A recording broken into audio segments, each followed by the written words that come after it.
बिहारमध्ये नितीश कुमार की तेजस्वी यादव आज स्पष्ट होणार आहे। सत्ताधारी एनडीए आणि महागठबंधन यांच्यात महत्त्वाची लढत होतीये। विधानसभेच्या 243 जागांसाठी आज मतमोजणी पार पडणार आहे। आजच्या निकालानं दिग्गजांचं भवितव्य स्पष्ट होणार आहे। नितीश कुमार की तेजस्वी यादव याचा कौल आज समजणार आहे। बिहारमध्ये नेमकं कुणाचं सरकार येणार हे आज स्पष्ट होईल। नितीश कुमार पुन्हा एकदा मुख्यमंत्री होणार की तेजस्वी यादव यांना संधी मिळणार याकडे आज लक्ष लागलेलं आहे। आज 243 जागांसाठीची मतमोजणी 8 वाजता सुरुवात होणार आहे। सत्ताधारी एनडीए आणि महागठबंधन यांच्यातली ही अत्यंत चुरशीची अशी लढत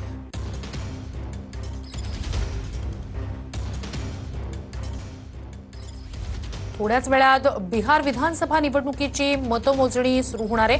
8 वाजता पोस्टल मतमोजणीला सुरुवात होणार आहे।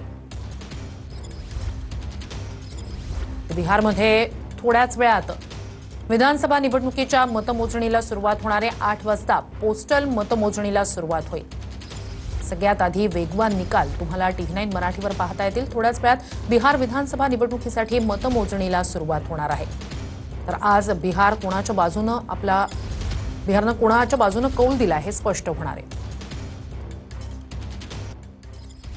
एक महत्त्वाची घडामोड थोड्याच वेळात बिहार विधानसभा निवडणुकीची मतमोजणी सुरू होणार आहे।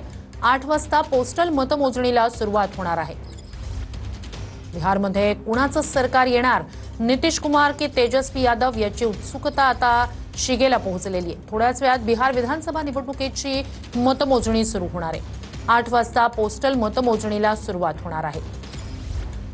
बिहारमध्ये कुणाचं सरकार येणार आहे याकडे फक्त बिहारमधील जनतेचंच नाही तर देशाचं लक्ष लागलेलं आहे।